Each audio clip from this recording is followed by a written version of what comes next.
We're going to move along to chapter 3 of James. I have big shoes to fill as Jan did chapter 2 for us and got us ready and even introduced the topic that we're going to be talking about this morning. There are handouts, and Bob Ray, if you didn't get one on the way in, Bob Ray is standing at the ready to hand out a handout, so put your hand up if you need a handout. So what, I kind of probably already gave it away on the screen, but what is the most dangerous part of our body, the most dangerous organ of our body? The tongue.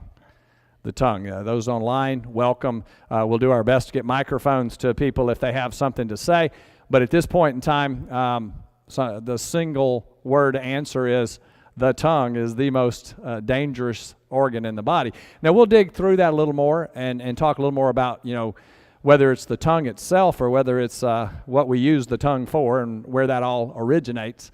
In James's letter, in a brief review of what we've been through so far, the first two chapters cover things like growth through trials in chapter 1, using the knowledge of God's Word, putting that knowledge into action. As we got into chapter 2, we started talking about, your faith and your walk is shown by your actions. But we will, and it also talked about letting go of worldly prejudices. But at the same time, we'll notice that your actions can be greatly affected and by what comes out of that area, this upper place where the food goes in. It's also a place where things come out that may or may not be the right things. Now, another quick summary of what we've learned so far in the first two chapters of James. Don't give in to temptations, he taught us. Get rid of moral filth. Be quick to listen and slow to speak. Shaq has a saying we'll bring up later about being quick to speak and slow to listen, I think, or something like that. Do what the Word of God says, he reminded. Don't show favoritism. We need to put our faith into action. If we aren't doing good works, our faith is dead. Control your tongue. If you can't control your tongue, your religion is worthless. So those are the underlined ones on the slide there, or the ones on your handout if you're filling that out. And I've heard people say sometimes that James can be likened to the Proverbs of the New Testament, short lines of what it's like to walk the walk and not just talk the talk. So these are the things we've learned so far. In James 3, as we move to James 3 for the next 2 weeks, James has strong words regarding our speech and even our thoughts. And we're going to continue to kind of deal a little bit with maybe the tongue is just the mechanism with which we express our thoughts. And we need to be thinking, because it might come out before we can put it back in. And slowly but surely we need to mature to the point where we're not even thinking it. So he had a vigorous argument for doing things that demonstrate our faith in the last chapter. And we see that two things demonstrate our faith. So a working faith, an action faith that Jan talked about involves what we do. But it's not just what we do, it's also what we say. So, we have to be careful.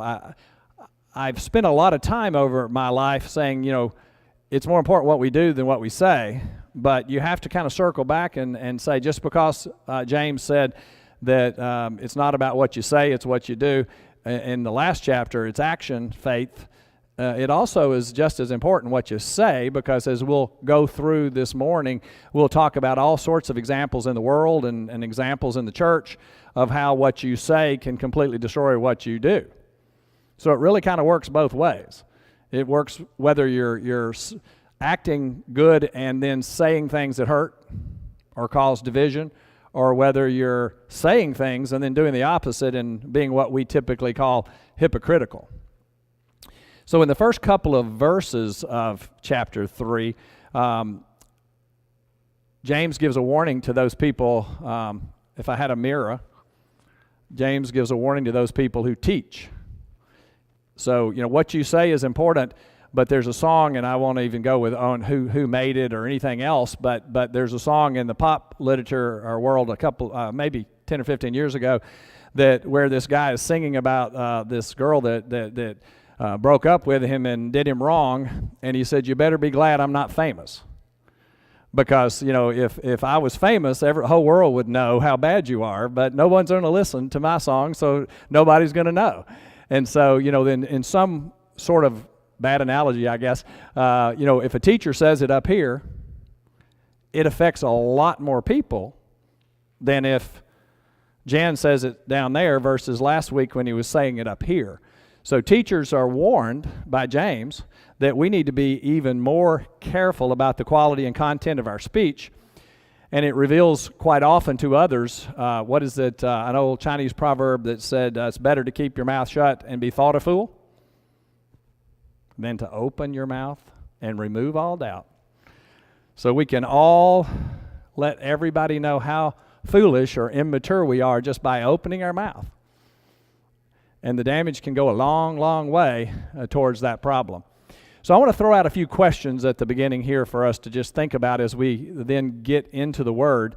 And, most of them are somewhat rhetorical, but if they stimulate a thought, please raise your hand and share it with us.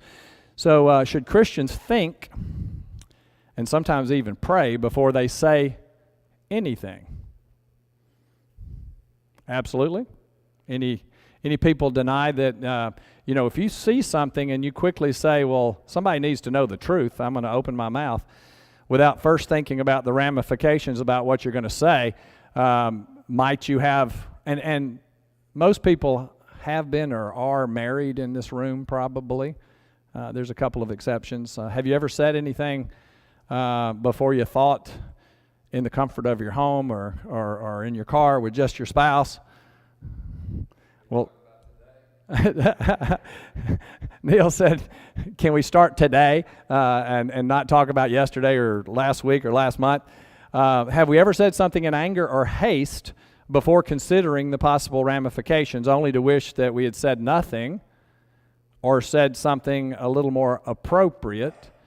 And the last 5 or 10 minutes, if we get to it, I'm going to talk about the new way that people communicate with other people without opening their mouth, but it's basically, again, a communication technique that allows you to type something that you think before you, that you type before you think of, and you hit the send button before we actually get to thinking about what the ramifications of that might be. So here's Shaq saying, what kind of problems can occur if we ready, fire, aim with our words? Anybody got any ideas of what kind of problems before we get to, I've got a few listed, but anybody have any ideas about what kind of problems occur when you ready, fire, aim? Jerry? Errors and what the subject is, and hurt feelings, and absolutely, hurt feelings can occur, errors can occur. Shaq? A total loss of respect for the person that's coming out of so quickly. That's a great situation because, if we think that somebody's going to listen to us in the future when we need to talk to them about something serious, we better develop a positive relationship with them ahead of time.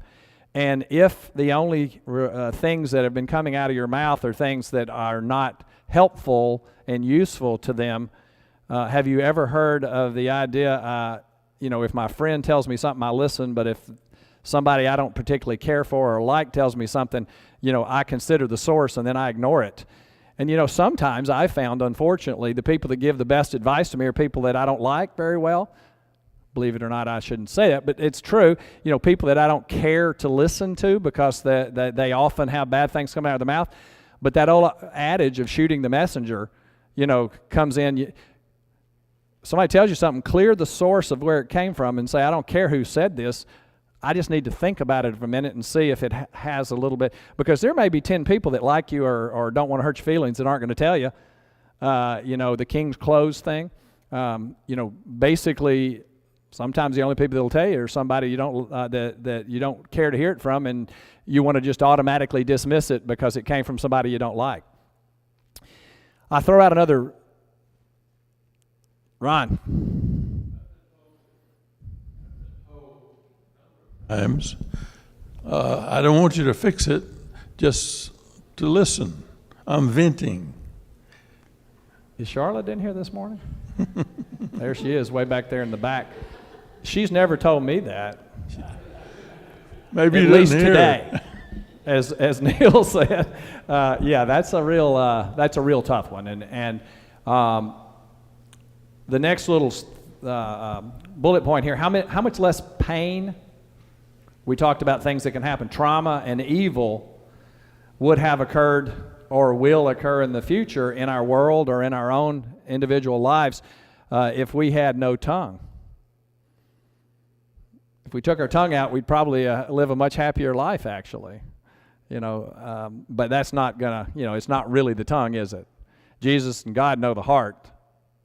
So, it's not going to do any good to, he talked in the Sermon on the Mount about, if you think about it, he knows it, and it's a problem.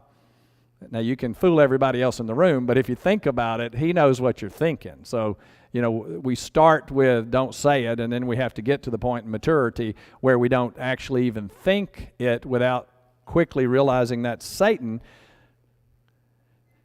not ourselves. We're not listening to the Spirit. We may have let the Spirit in, but we're not listening to the Spirit. We're listening to Satan when we think evil thoughts. And we all have that.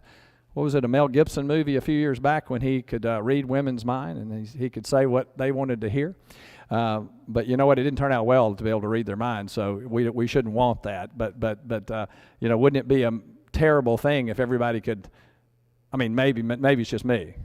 But it seems to me, wouldn't it be a terrible thing if everything I thought got said out loud? Whew. I think I'd be living in solitary confinement, probably. But that's just me confessing that, I haven't matured enough yet that I think only good thoughts. I have this mentor, this Barnabas guy that's sitting down here about halfway back on the left that's taught me more in the last 5 years about being a Barnabas. Most of my mentors in the first, 60 years of my life, 50 years of my life, were football coaches, difficult, tough parent, father, guys who train surgeons, and they think the way to train them is to throw things at them or scream at them and, poke them in the chest with instruments and all kinds of good stuff that goes on. It's not acceptable anymore, but this gray hair says that I was actually around at a time when they actually allowed that stuff to happen. And so, after 30, 40 years of that, you kind of think that must be the way to get the best out of people, is to scream at them and to belittle them and point at them. But, fortunately, with the church as a place to get a refuge, you quickly, you remember as best you can while you're doing it, and then you realize that they may have got the best out of you by doing that, but it really was the wrong way to try to build people and mature people. So, let's see. Jan, you want to read for me for a second? And we'll bring you the microphone, and I'll try to, you can read it off here or you can read it, but let's read the first couple of verses of chapter 3. Not many of you should become teachers, my fellow believers, because you know that we who teach will be judged more strictly. We all stumble in many ways. Anyone who is never at fault in what they say is perfect, able to keep their whole body in check. No, I don't want to be a teacher anymore. They're warning us, let's be careful. Or he's warning us, the Spirit is warning us about how powerful our tongue is if we're up here in a position of authority. So, James sandwiches between an admonition that we should be cautious about our teaching. Before we talk a little bit more about what I think he means here, I want to remind everybody that, like I just set down, that we understand from Matthew 28, 19 and 20, that we're called to teach. So in one respect, we're all teachers. Sharing the gospel is part of what we're told to do. If we read Matthew 28, 19, and 20. Therefore, go and make disciples of all nations, baptizing them in the name of the Father, the Son, and the Holy Spirit, teaching them to obey everything I've commanded you, and surely I am with you always, even to the very end.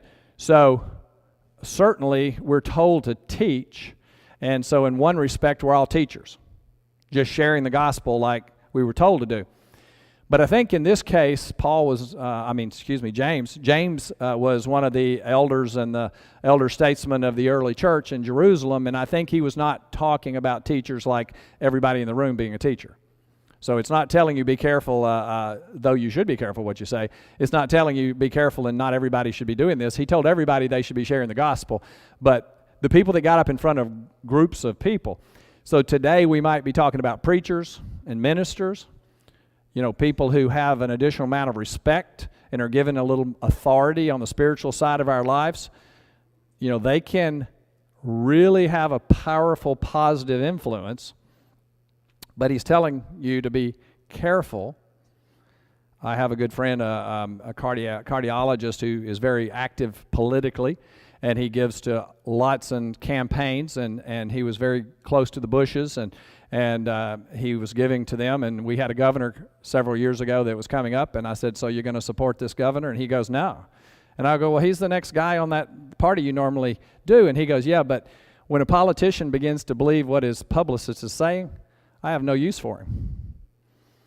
And how many times have we seen preachers who got incredibly large followings only to make all of Christendom look horrible when we really figured out that they began to believe the press? Some of them go to prison. Others just fall out of vogue or lose a lot of what's going on. But they, my old country, Mississippi, Alabama, they got too big for their britches. And so, it's something where they begin to believe the press that they said about them, and that is a big problem. Mr. Blackwell. At the same time, I've heard people use this passage as an excuse not to teach. But in Hebrews, it says at the time you should have been teachers, you have a need for someone to teach you again. Becoming teachers is a part of our growth as Christians. Neil likes to tell stories about his kids, and so I'm going to tell a quick story about one of my three, and you can't tell who it is because it's one of my three, but this particular child in the very end of middle school, beginning of high school, was rejecting everything. Bright kid, but at the school they were going to, it was kind of a college prep place, and so there were kids. They started segregating the kids into the brightest of the bright, the middle group, and the lower group, and so this child was placed in the middle group, and so that gave this child, I keep wanting to use a gender, and I don't want to give it away. So this child, basically said, I'm in the dumb class. We're the dumb class. So that means I don't have to study. And, I told this child that I didn't care that they made straight A's unless they were capable of making straight A's. That if they were giving it their best and they were making C's or B's, it was okay. But if they were not studying and making B's, that wasn't acceptable. And, we had a little bit of a headbutting for a while, and then about 3 years later, their principal said, at the 10th grade, the light came on for this person. And I said, yeah, we had a lot of talks, and we had a lot of difficult headbutting. But you know what? The light came on, and they became a very good student, and they could have been in the elevated class by the end, but they certainly did the best they could. And that's what, I tell a long story to say, that's what Jan's talking about. Don't say because I can't speak like Neil. Don't say because I can't give a lesson like Jan gave us the last couple of weeks that I can't teach. There's scriptures that say there's people that are the heart and people that are the lungs. I don't know if that's exactly what it says, but we're different parts, the eye, the ear. Not everybody's going to be a teacher, not in the sense of getting up here and speaking. But I will tell you, I took speech class my senior year when it was supposed to be a sophomore class in college, and I waited and had every one of my best friends in their class with me, and I was horrified to get up in front of people and talk.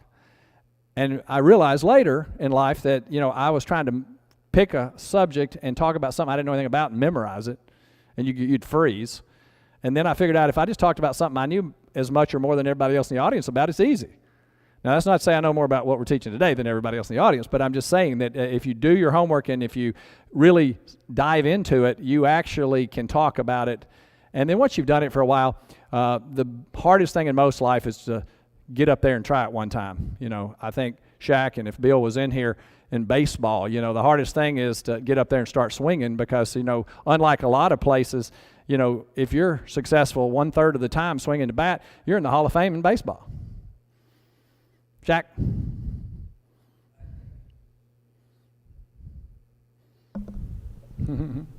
I think when this comes up about, I can't teach, take a look across this room. Look in front, look beside you and behind you. There's not one person sitting in this audience that hasn't taught somebody, either with their behavior, that may be good or bad, their words, their actions. To heck with this business of I can't teach. You're never off the record. Somebody's watching you and listening to you every day. Amen. And I just quickly looked around the room, and I counted about 9 men in this room that have taught up here before. And at the same time, I see a handful more that are probably going to be doing it before we know it. Richard's got a comment. One of the qualifications for elders is that they be able to teach. Apt to teach, as the old King James says, but that means have the ability to teach. And I personally, and I suspect there's others, I've known elders that were appointed elders that just couldn't teach a Bible class at all. They were just not capable of it. I've known some that never have taught a Bible class. I'm not sure whether that makes that person disqualified or not. That's kind of a subjective discussion as to whether a candidate for elder needs to be able to stand in front of a classroom and teach, or, as Shaq said, we have the ability to teach in a lot of ways other than in a formal classroom type setting. I'm not sure what I think about that, but it's a good discussion, really. That's a very good discussion, and fortunately, where I've been before, and as far as I can remember, and here, the people that are elders or have become elders have already been teachers, have already gotten through the idea of getting up in front being difficult, more difficult than it otherwise is. So maybe I won't have to run into that one when choosing elders one of these days. Ray? Oh, okay. An elder is supposed to have his family, under control and everything like that. So he's teaching all the time to his own family, because if he didn't have all of that in line, he couldn't even qualify to be an elder. So he's been teaching all of his life to his family. So that's what I got to say about that. Well, God and the Spirit's working hard today because if you didn't already know, maybe people got a hint by looking at the bulletin, but the sermon today is on eldership. So we are helping Neil out before we even get to the sermon. So I think that as what is on this slide, I think when he says, be careful about being a teacher, I think he's not just talking about paid ministers. I put Neil up there first, but really the eldership, the deacons that teach also have a bit of additional respect for their positions, have an additional authority on the spiritual sense because of their position, which puts them again at a greater risk of letting people down. I have listed at the bottom, we all have faults, and so we all have things that we ideally would wish hadn't happened, wish we hadn't have said, wish we hadn't have done. And so we all have reasons why people can point and say, well, that person can be a member, but if they get to be a deacon, an elder, or a minister, that's a problem, and that leads to frustration and disappointment and division if we're not careful. And so, if we only put people up there who were perfect, as he said in the second verse back there, I believe, then we wouldn't have anybody up there. But we do want to make sure that we are growing rapidly and being very much more careful in our actions and careful in our words when we're in a leadership position. So I'm going to skip that slide and go to the next part, which is verses 3, I believe, through 9. Ron, can you read? Yes, I can read. When we put bits into the mouths of horses to make them obey us, we can turn a whole animal. Or take ships as an example. Although they are so large and are driven by strong winds, they are steered by a very small rudder wherever the pilot wants to go. Likewise, the tongue is a small part of the body, but it makes great boast. Consider what a great forest is set on fire by a small spark. The tongue also is a fire, a world of evil among the parts of the body.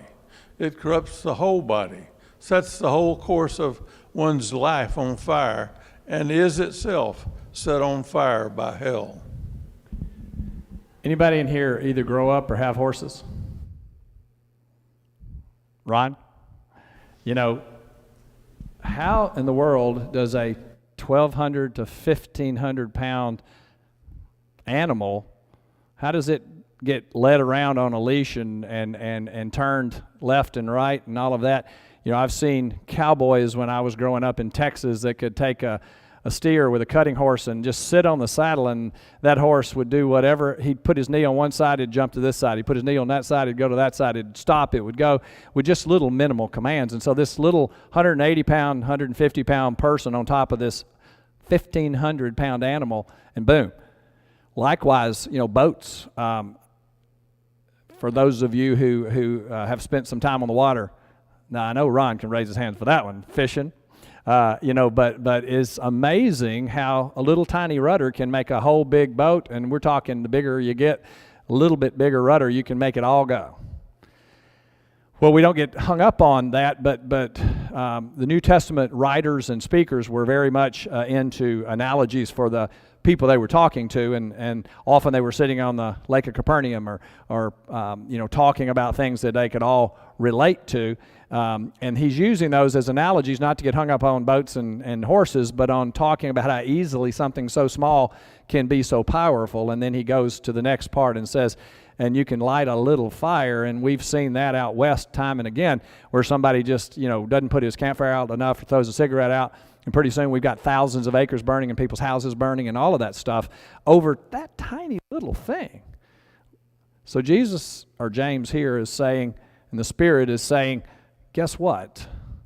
Our tongue can be just like that little spark, just like that rudder, just like that bridle. It can turn the whole world around. And we've been saying, unbelievably beautiful things are happening in this congregation, this family.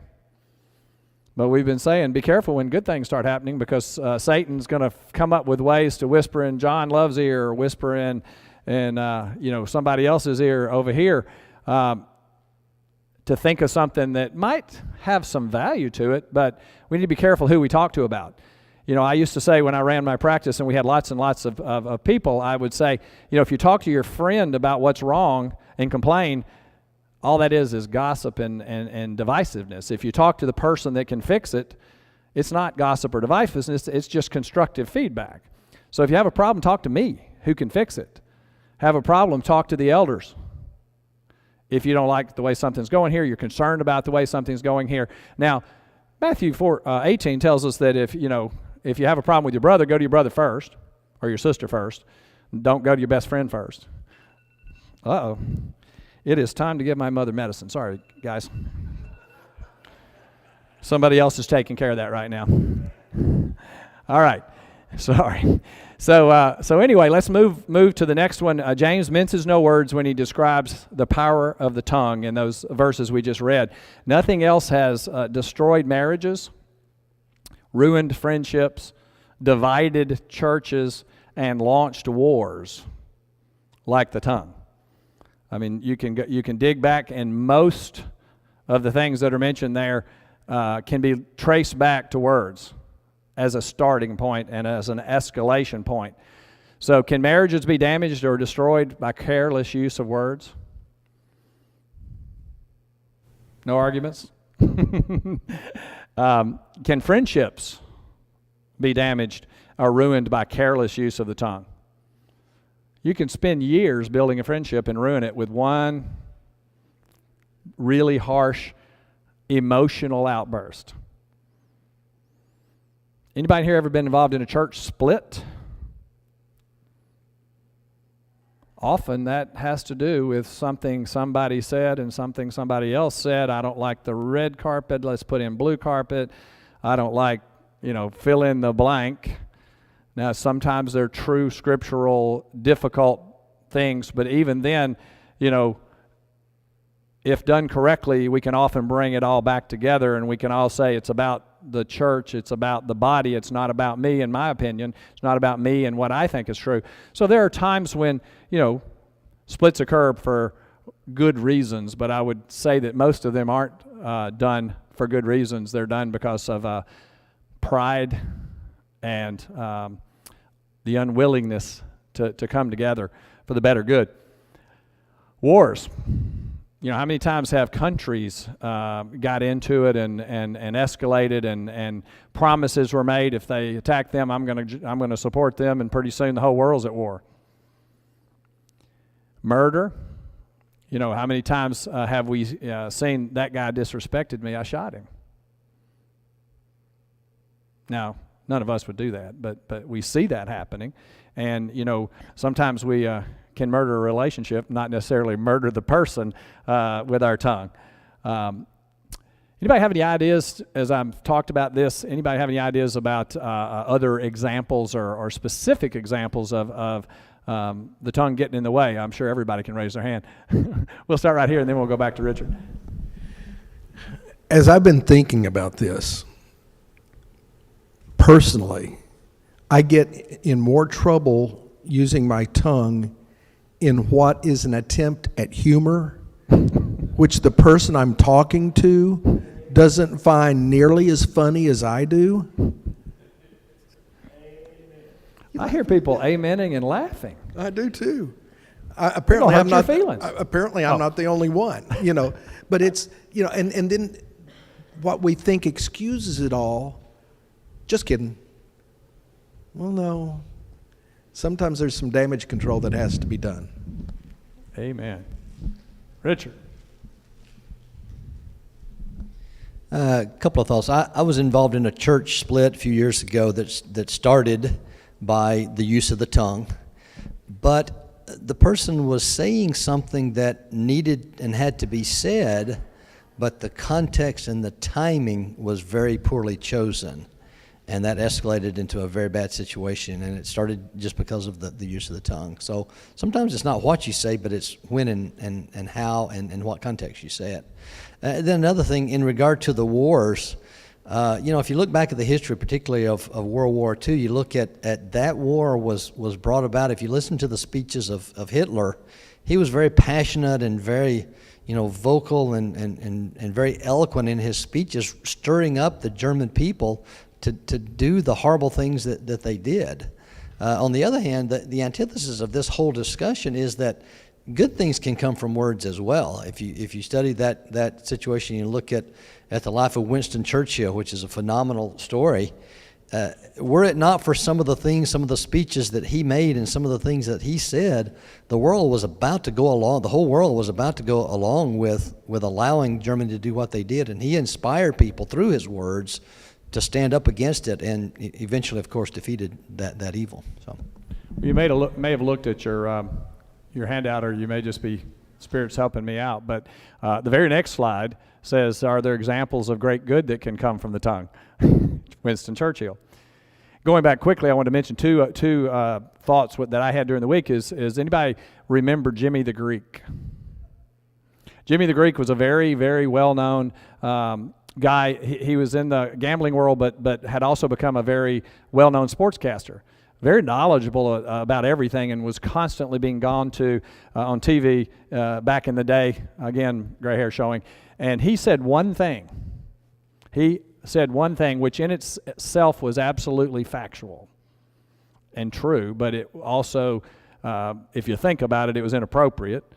And he never was on TV again. He was blackballed, completely blackballed. So an entire career, at the end of his illustrious career, he was blackballed for one thing he said.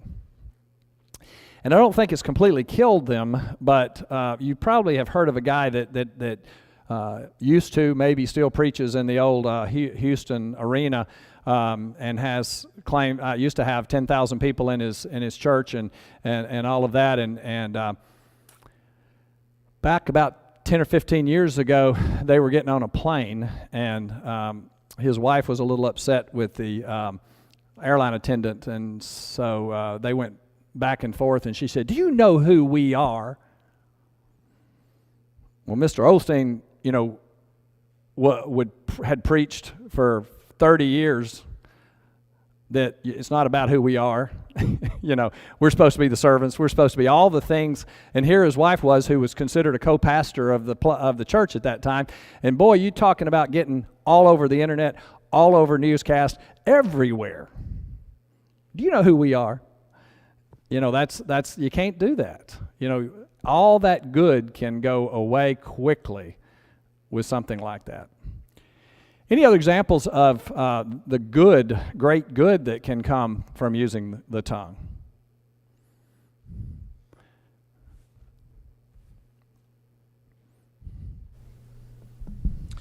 I just want to go back to, you made a comment about Jimmy the Greek did one thing. Mm-hmm. You said it was something he said? Yep. Well, the other thing that Jimmy the Greek did is he punched Brett Musburger right in the eye. Brett Musburger wore that black eye for about 3 weeks. It wasn't just a little slap. That was a real punch. So he not only said things, he did things. So when we say it's what you say and what you do, Jimmy had two problems. He had what he said and then what he did. And none of the sportscasters wanted to be punched, obviously. Very good. Thank you for that. It does say in Matthew 15:18 that things that come out of a person's mouth come from the heart, and these defile them. So again, Nancy's going to enlighten us on that. Well, you had just said things that are good, things that can come out good, and we mentioned earlier, sometimes if we just take a beat and ask God for help before we let the words go.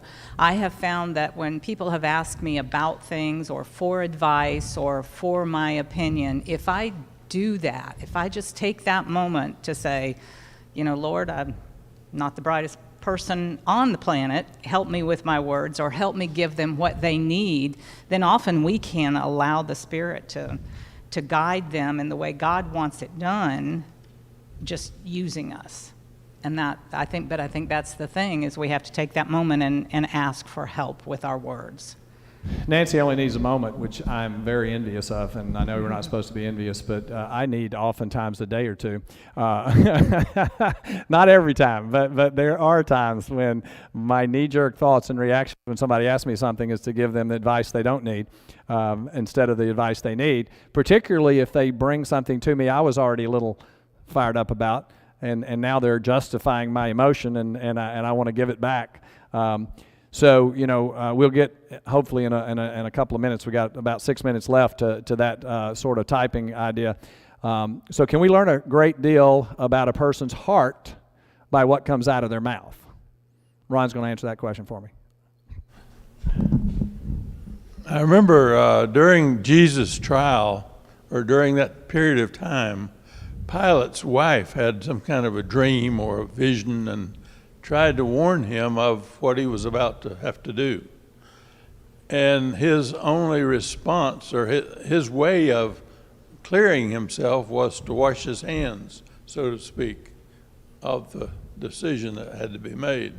He turned Jesus over to a crowd that was yelling with their tongues, "Crucify him." But I just thought that was interesting that she warned him and he resolved it by washing his hands of it.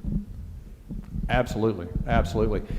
So how many in here, and you don't have to raise your hand, but think about this, how many people here think your heart's in the right place? But then when something proceeds out of our mouth, we want to excuse ourselves because our heart's in the right place. Well, I think James is telling you that if what proceeds out of your mouth's wrong, then your heart may not be in the right place. And we need to go back and examine our hearts such that we know that we're not harming people and the church and God by our actions. And the particular action we're talking about right now is the action of opening our mouth and using our tongue. Well, in the last couple of minutes today, we also could say that what comes from our keyboard comes from the heart. There are Christians who can be perfectly kind and respectful to people's face and then go home and interact with that person online in an insulting and a way. They can attack them, not weighing in on the good and the bad. But a couple of summers ago, there was a summer of unrest, and there was a huge amount of people that call themselves Christians that were going at it on the internet. Now, they wouldn't go at it in person, and even in this congregation, there were a few people that were going at it on the internet. They wouldn't go at it here face to face, but they were going at it on the internet. And you know what? It's just as bad to insult somebody. It's just as bad to attack somebody with a keyboard as it is with our tongue. Because again, it's not really the tongue. They didn't have keyboards back then, or James would have told us to be careful what we type, I believe. But that is something we have to be very careful about. For some reason, when I was in my ethics class in medical school, they talked to us about the idea that when bomb was dropped on Hiroshima, it might have psychologically been easier for the guy who pushed the atomic bomb out and then flew on away than if he had lined up 1 million people and individually shot them one at a time, looked them in the face, and shot them one at a time. I mean, he would have felt very different, I'm sure, and might not have been able to do it. But he pushed that bomb out and kept going. Well, that's somewhat like the internet and the way we interact with emails and things. You can shoot it out there and keep on going and just leave it behind.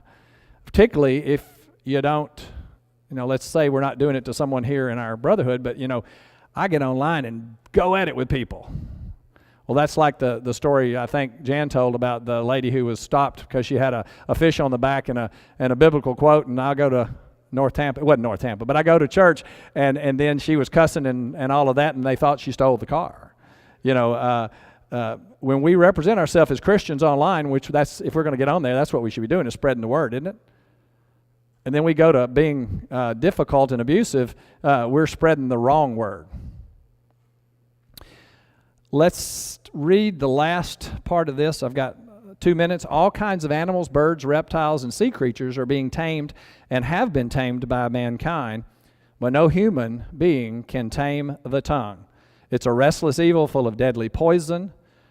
With the tongue we praise our Lord and Father, and with it we curse human beings who have been made in God's likeness. All right, just a minute. I advanced it there, and